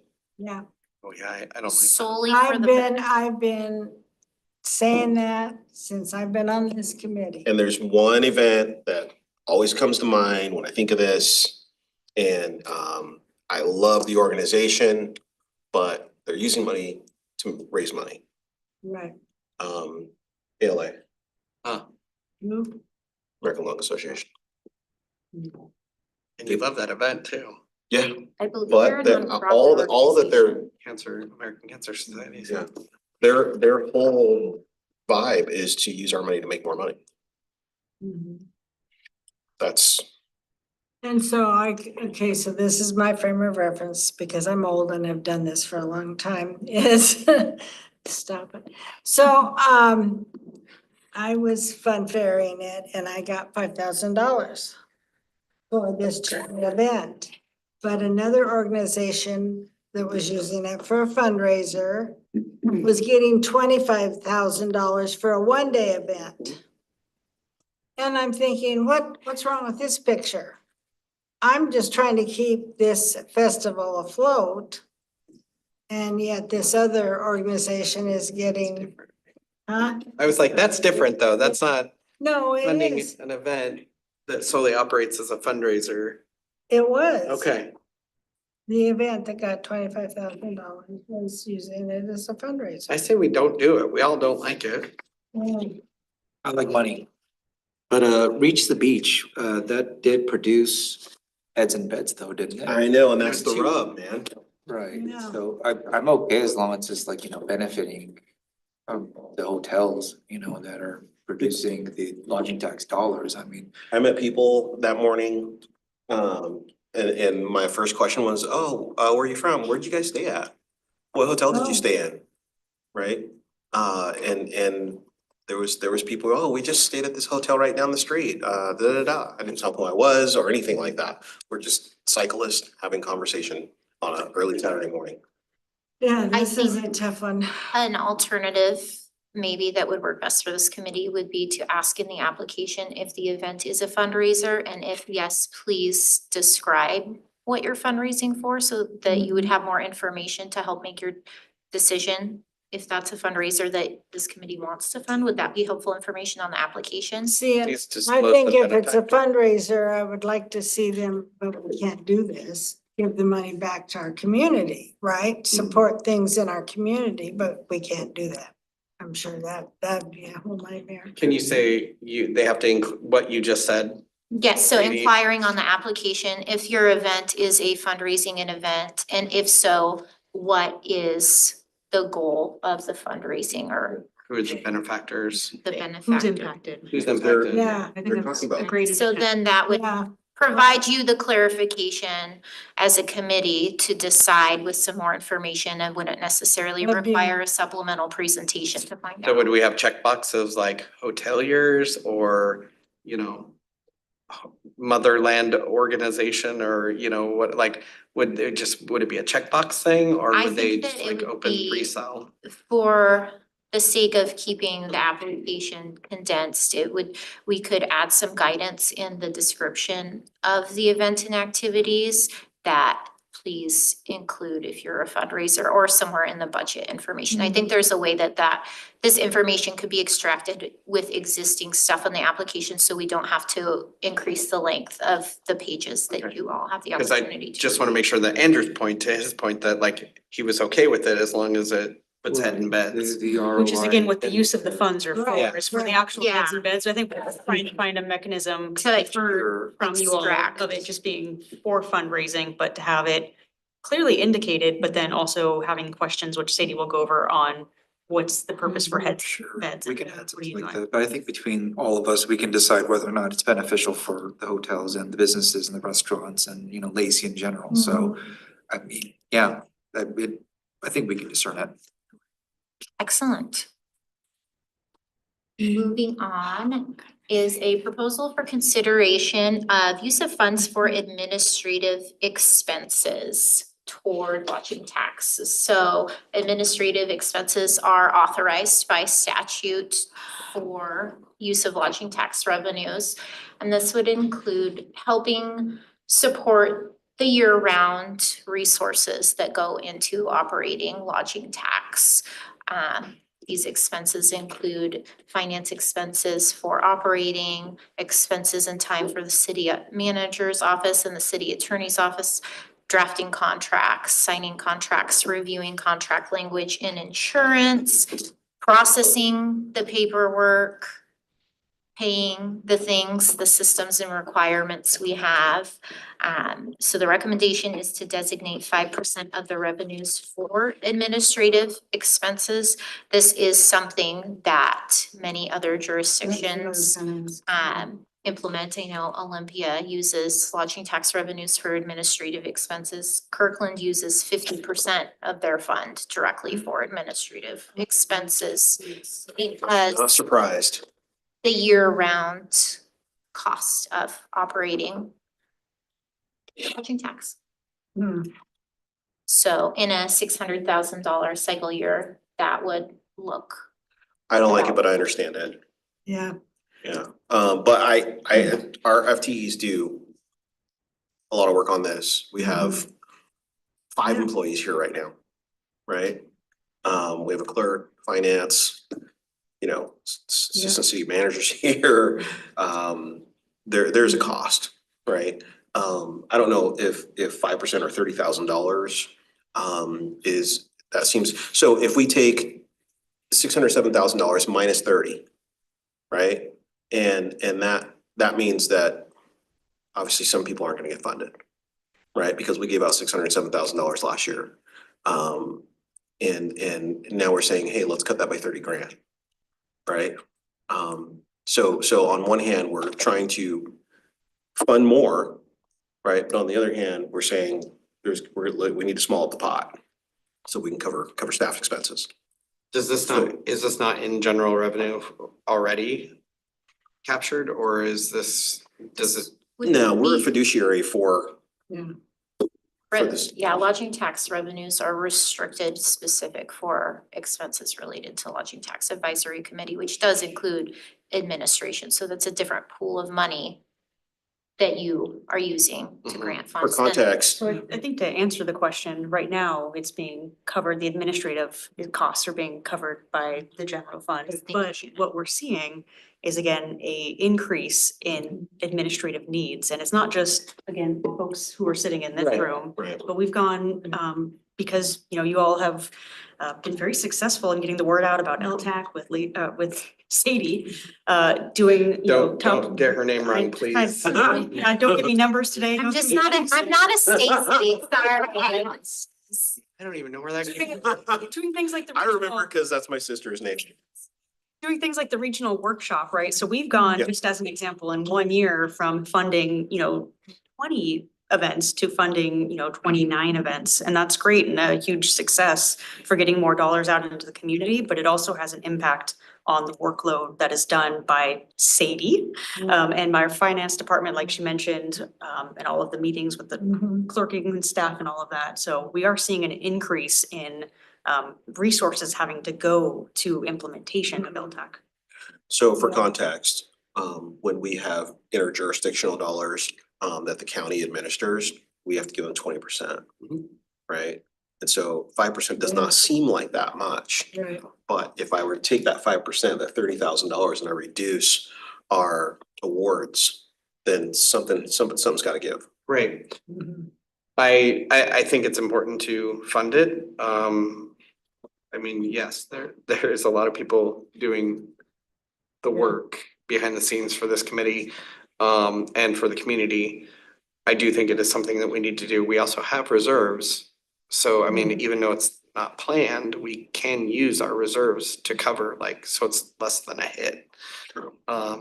Can we start with like 15? Can we start somewhere and bring it up slow, like the scientific principle of boiling frogs? We could certainly start at a different level. What I would just highlight is that the 5% is, likely not currently meeting the current resources that I are know going it. into it. Did not But even. absolutely, this group, we're I- seeking recommendations, whether it's 15,000 or 30,000. Yeah, I just wanna make sure we get as much dollars out in the I community. saw it one time and I was shocked. I believe It's a lot. That Olympia pays for half of their LTAC staff liaisons FTE Yeah. directly from that funding, which is substantially more than this Yeah. proposed. And then 50% of that funding goes to the Washington Center. So, Correct. Yeah, So- so I mean, it's huge. Yeah, I thought again, so. I saw it one time. Kirkland Very uses shocked. 50% of their funding just for administrative. A case could be made for 20. Well, I think I'm worth more than that. That's Wow. I know you are. Stacy doesn't. right. Stacy. I have no problem with the 5%. I have no problem with the 5%. I'm on the fence. I mean, again, I see it from both sides. I mean, I if like we the give cookies and the ice cream 30,000, that we get here. I'm sorry, what? I said I like the cookies and the ice cream that we get here, so just kidding. I'm more in favor of 20,000 to start. I mean, there is the option, we could put a dollar threshold. So this proposal currently is for a percentage base threshold. There is the option that we could consider a dollar value threshold. I'll How about agree just to buy you 20. guys lunch? Fortunately, that's not an authorized use of funds. You wanna raise me 20? to No, we'll 25? do 25. We'll do 25. No, flip a coin. This is new and unexpected. I didn't see this coming. I will. The other stuff I saw coming. I I did will- not see this coming, and that's why I'm like, somewhere in our pool of applicants, somebody's gonna, either somebody's not gonna get any funding, or we're gonna end up like last year where it's like, okay, listen, we don't wanna see you go away. Here's $2,000, here's $3,000, and so on, right? And so I'm really hoping that, we go from 29 to 37, right? Honestly, because I really want to grow this. And even if we grow it now and we get the rooms to cover the growth later, right? Because we know they're coming, we hope they're coming, right? They're in the permit status. Yes, I do want to do something for, to offset all the costs that is here within the city. At the same time, I don't want to lose, the potential events, because our goal here is to be a vibrant city where you want to live, work, and play, right? And so if I'm cutting back on the play portion, right, in some capacity or another, We're gonna use reserves. I don't wanna cut off my right and my left arm when they've done so much for us to get this committee So where I we're at think- today. Would like to also point out the recommendation is percentage based, keeping into mind that lodging tax revenues are variable. So the proposal to use a percentage allows the flexibility. If we have less than $600,000 in revenue, it would not be 30,000 at a percentage based recommendation, Yeah. where committing to a dollar threshold does have the potential to take more away. So, and I think maybe we can talk And this can come back. trial year too. So I think we heard that maybe we're not ready to fully move on from some members. So I think what I heard was a 25,000 and a 15,000. Yeah. Is there a way maybe to think about a 1-year trial of 20. 20? I, Or 2.5%. 2.5, well, I don't want to take away from the community, but at the same time, I understand, We are. I mean, We got we got reserves right reserves. now. Let's do And we're 5%. gonna have Yeah. some hotels in the future, do you right? remember 5%. last year when we talked about reserves? Yeah. And we did not want to use reserves, but Yeah, we I did. twisted everybody's arms. Yeah. But I'm sorry, this might sound like a dumb question, but is this 5% or 2.5% like directly going to you guys, or is it just offset the cost? This would be, yes, The sent- general fund, it would be distributed to the city of Lacey. pay a lot in taxes. Again, it's only covering the work related Right. to Gotcha. us administering and implementing the LTAC program. And Alright. wouldn't you know, this is the first time I haven't brought my big file, but in there is what Olympia gets. And I was shocked when I saw it, so. You have that big file, that big one that's like Yeah, this. that's right.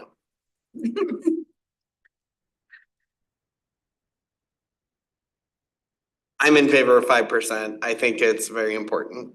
And I feel like we could pull it out of reserves this year. I mean, We're gonna have to do what it. do you think? That's hard and fast. And that's new. There's stuff that we are tabling that is not new. I need to think about this. Okay, we can table it, but you better think hard about it. I will, Okay. I will. And trust me, I love Lacey staff. Yeah, Really, I do. Mm-hmm. Yeah, I know you do. I see 30,000 and I'm like, who has to not get money because of that? Technically, no one, because they haven't applied. So it We sounds like will bench we'll, this for the we'll next. circle Yeah. back to this one Please, for Yes, please. we will. discussion. I don't mean to, vacillate, struggle over 30 Try. grand. No, Wanted to let you that know. is okay. I warned you ahead of time. We had lots of complex considerations. Yes, Speaking of complicated, this is good. we have some Oh my proposals to the scoring rubric. So in front of you, you do God. Is have this a copy. easier than the last?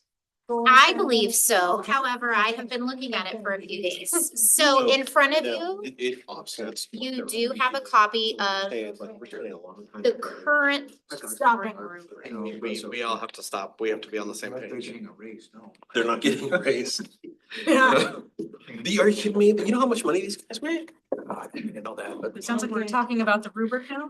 So in front of you, you do have a copy of what is the current scoring rubric and criteria and some proposals to change and enhance the rubric to align with this committee's goals for funding. So I recommend we review the proposed changes and then I also have a proposed new rubric so you could see what that would look like after. So I'll just go over, Are these the changes?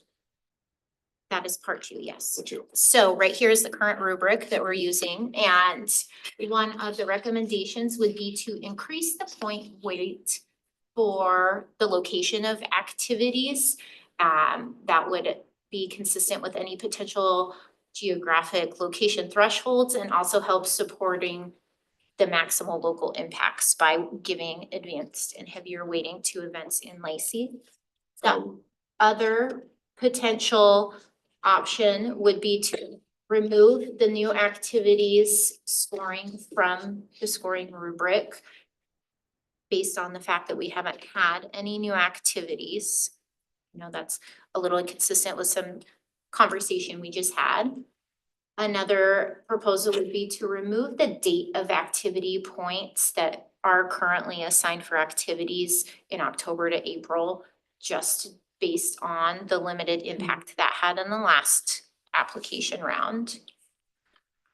Combining the tourism attraction and marketing categories to streamline the application and make it a heavier point weight to make it easier for this committee to do scoring, which would also feed into simplifying those questions on the application. Increasing the point weight for community and business appeal to really support maximizing local impacts. And you'll see in the upcoming proposal how that clarifies some criteria that this committee had questions about last year. And then also increasing the point weight for financial sustainability of events, supporting the potential need for award minimums, and also the fact that lodging tax funds are not guaranteed, and making sure that the applicants are able to operate activities without supplanting budgets.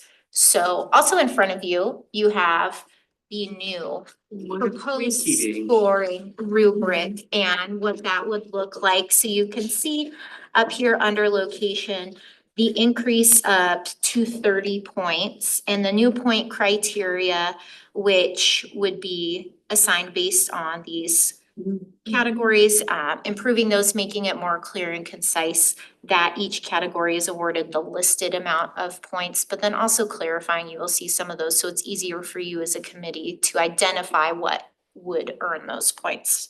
So increasing the points for location up to 30 and giving extra points for activities and events occurring within Lacey or the UGA, and having just that 10-point weight for things outside. The other would be enhancing the tourism promotion section, and that would be the combination of tourist attraction and marketing from the previous up to 50 points. And you can see under the criteria, clarifying language that hopefully would make it easier for this committee in identifying how to score those applications, awarding points if they attract local visitors for surrounding areas, or that ideal 50 miles or more that would lead to those heads and beds. Also enhanced is the community and business collaboration portion, highlighting the ability to have community appeal, but also the activities and organizations really working with the community. So you will see under the 20 points, there is the scoring option to give consideration for applicants who have made efforts to collaborate with businesses. So when we hear activities and organizations, oh, we did reach out to some restaurants, we did reach out to local transportation and are trying to set that up, even if they're unsuccessful in those partnerships, granting points for the effort and community enhancement, and then the extra larger point weight at 30 points for activities who in their application can say, yeah, we partnered with hotels for room blocks. We have local restaurants providing catering at our events and really increasing that local tourist impact by scoring according with that. And then under financial sustainability, increasing the point weight for events and activities who could operate at full capacity without any funding support. And then more limited points would be assigned if those activities were unable to operate or happen without funding. Also, this rubric has been condensed from 3 to 1 pages and hoping that reducing that and increasing the points would make it easier for you as a committee to have more clear and concise information, and in result, condensing the application questions to make that easier on both this committee to review and the applicants to complete. And then we would provide the corresponding application question on this rubric as we have in the previous one. Can we remove the safe, inclusive, and welcoming events? Cause who's gonna say no to that, honestly? I think It's just kind of redundant, in my opinion. I that think was, that one was designed to say this is something where families can go, right? that was added after feedback from this committee, making sure that we have events that have options and are accessible and safe and welcoming for our diverse Entire community. Where my understanding is there have been applications in the past or events that have been recommended not to be funded because committees have not felt that those activities encouraged welcoming or were inclusive for all community members. So making sure that we're funding events that align with the city's priorities. I haven't Yeah. seen one event or. Well, that I think would- beers, brats and brews or whatever. I mean, Oh, yeah, that where kinda- it's- Yeah, Alcohol and. yeah, And I right. don't think that this category is specific to the activities occurring at events or specific to alcohol, as many of the events do offer alcohol. I think it's just making sure that they're accessible and safe and welcoming, aligned with the city's goals to be accessible, safe and welcoming for individuals of all race, color, gender, accessibility, things like that. Well, I like the first two a lot. I know we're all trying to make it so that, hey, in city limits, or EGA. And the frequency I like a lot. I think 50 is a lot I think 50 points is a lot for, of course, 50 miles away or more is gonna be heads and beds, right? Yeah, no. But you get an extra 30 points for that. Well, there's 50 points available, so it's not necessarily an extra, it's just scaling in proportion to the end result. You know, we'll just highlight again that that is the purpose of LTAC dollars, Mhm. is to fund tourism That's- I like that. activities and Scale facilities that proportion to bring the folks in end from result. 50 miles. So it's in alignment with what the state RCW states is the purpose of these funds. And that was something that during the application review cycle came up a lot last year with this committee is, are they attracting local visitors or are they actually attracting visitors from greater away? So increasing the point weight allows to have criteria that is very clear and concise for this committee when making that decision. And so part of last year's discussions of, well, how do we decide what points to assign between two? Increasing the point weight allows for more opportunities for consistent scoring and for this committee to be able to take an application and say, this is this and that is that. Well, okay, but it gives an unfair advantage to someone like the RAC, who can say, we've got baseball tournaments, and our baseball tournaments, people come from as far as Florida and so on and so forth. I mean, you guys already have an established thing where have that draw and have that crowd. Yeah, But let's say South Sound Block Party, they're drawing people, at least for now, from But three states. Right, but they're not in city limits, I get that part too. And so there is, it feels like there might be a little bit of an unfair advantage for some who are already super established. And that might take away from some of those who are trying to get really well Again, established. Does that make sense? Yeah, it totally makes sense, but remember, this is just us helping us get to a score. Yeah. But at the end of the day, we get to say, you know what, yeah, I see that that's what the score is, but this is why we wanna give them X amount of dollars in funding. Right. So it just gets Or doesn't like, always equal value. it doesn't right? always Like I equal said that value. before, Yeah. many times. so at this time, this committee has not elected to use the scoring rubric as the final determining factor. So this is a tool to help drive decisions.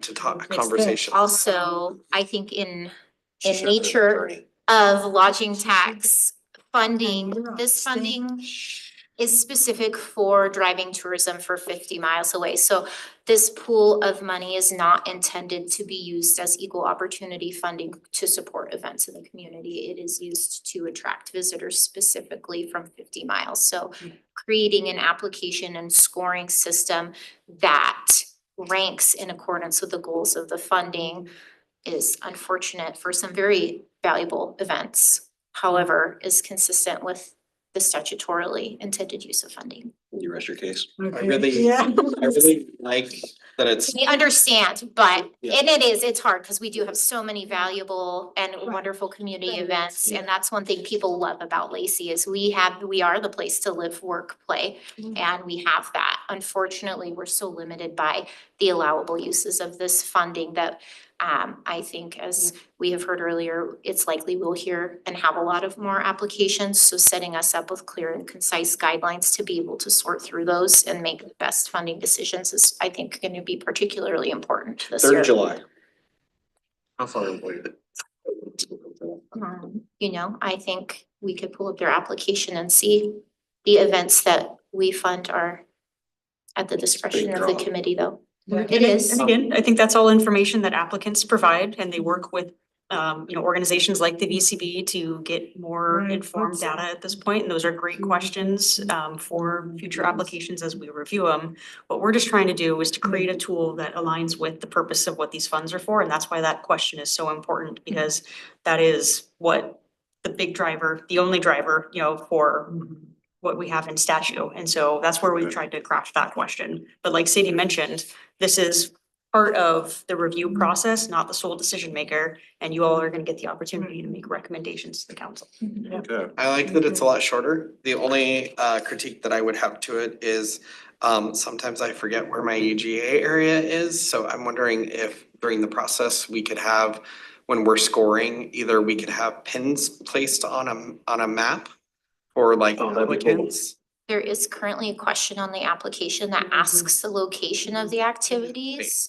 And that was some feedback from this committee last year is reorganizing some of the question orders so that was upfront. So that will be something that will be arranged. So it'll be on page 1 of the application. So this committee will know upfront when they answer that question, yes or no. Yes, that it's in the UGA or, Yeah. okay, cause last year I found myself Googling and being like, and I was like, is it on our, is it? Or, cause I was a couple times I had to ask, so I just wanted to, as long as it's clear if they're in or in the UGA, that would be very helpful. And to clarify, do you want to know if it's Lacey or the UGA or? Yeah, cause then that way it's easier for me to go, oh, here's their 30, or, cause I mapped it myself and that took a lot of time just to, going through the application, so I just, I wanna make sure that I'm like, oh, no, they're in the UGA, therefore they get their 30 points. or- Okay, yeah, wherever and so they're that will located. be reflected in the application that Lacey or the UGA qualifies as a yes. Okay, And for the 30 points, and if they're outside Lacey, including outside the UGA, that would be a no. But yes, that's something that we have on the application for improvement. It's I do not too. 3 pages. I do too. I just don't want, I just want to make sure it doesn't give the city an unfair advantage. We all still, this is not the final say. I know it's We not. still get to argue. We do. And Yeah. Hey, but the city of Lacey You'll be puts on some honest, really great Jane. events. Yeah, those hot air balloons that they do are That's effing amazing. Like, we're gonna do lots more of them. And as an example, the city does have some events that may potentially only attract primarily local visitors. And so having this point system is very equal opportunity to everyone based on the attraction pool, not the location. It is an equal opportunity intended rubric. How many more do we have? Very close, are you including the presentation? No, I wanna make sure. We're at the end. I know that we've spent more than 5 minutes on this. What happened to the 5 minutes? Well, Stacy was our. I know. Stacy has not been present. Had to throw Stacy out there, so Sadie would have done it. Final policy consideration, so there is time to review at this committee's discretion. No, I see what you did here and I I'm fine. appreciate the effort. My only goal was to make sure it doesn't, produce an advantage for us as a city. Agreed. That's my goal. So I heard we're okay with it, moving forward with this, I am. and that way we can update our Yeah, I am. application. You said 100 times already, this isn't the end all say all. Tool. Yeah. Correct. It's Just a tool, tool. just like you Like we said, have just a- help us, Sounds like we have a kind of good gauge vote. things. We're gonna go with it. Hey, Yeah. we'll take it. Decision. Again, just a tool. This committee has not decided to use a scoring rubric as the final determining factor. It Yes. still has the opportunity for supplemental presentations as they have done historically as well. So I think always helpful to have tools. Yes. We love our tools. Excellent. So moving on from that, just brief updates. This committee last year mentioned an interest in transportation options to and from events. So one thing we will be adding on the application is a question about transportation options to and from events and what that looks like. Like if they're shuttling people and stuff like Yeah, that. just asking them to provide information so this committee can consider that. And then in the application currently, applicants give us an overview of your event and give us an overview of how you use these funds. And what we would like to do is take that information and tailor it so it can be directly used for the scope of services in the contract. We've received a lot of feedback from applicants that, hey, we already provided this in the application. But as we know, the candidates in the pool who reviews the application is not the final people who sign in those agreements. So building the application so that their answers can be directly attached to their agreements if awarded funding, just to ease the administrative side of things. That's the 5%. And then updating the scoring rubric criteria, condensing some of those application questions so that it's easier for applicants and this committee to review, and then making sure that the points are clearly displayed, on the application. The application does also reflect, man, Stacy's getting tired, that We're gonna let that down.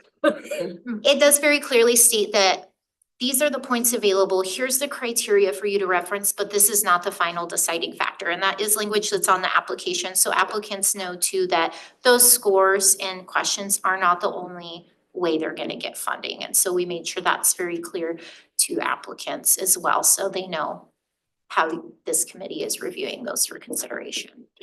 Excellent.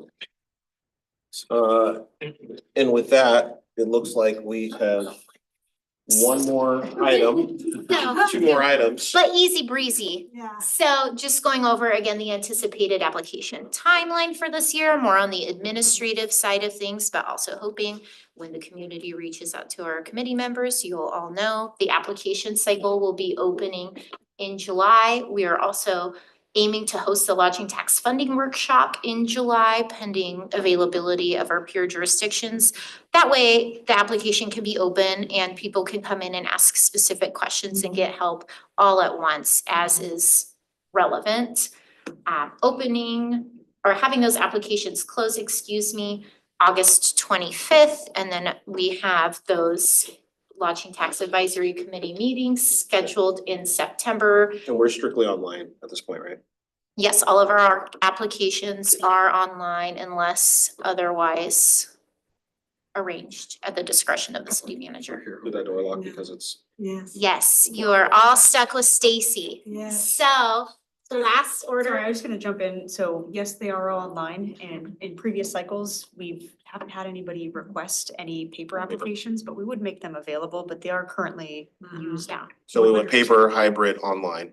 Well, upon request, we're, not advertising necessarily that paper is there because it is easier for us to get it all into one system. But if somebody needed it, we would make it available. Last year, we did have 2 applicants who were made aware of the funding cycle late and out of town and were given the opportunity to submit a digital application. Can we increase our PDF. funding? So 8%. this has to be granted in advance. And then as pertains to this committee, currently we're meeting today, April 17th. We have the Thursdays, I will email this out as well. I know.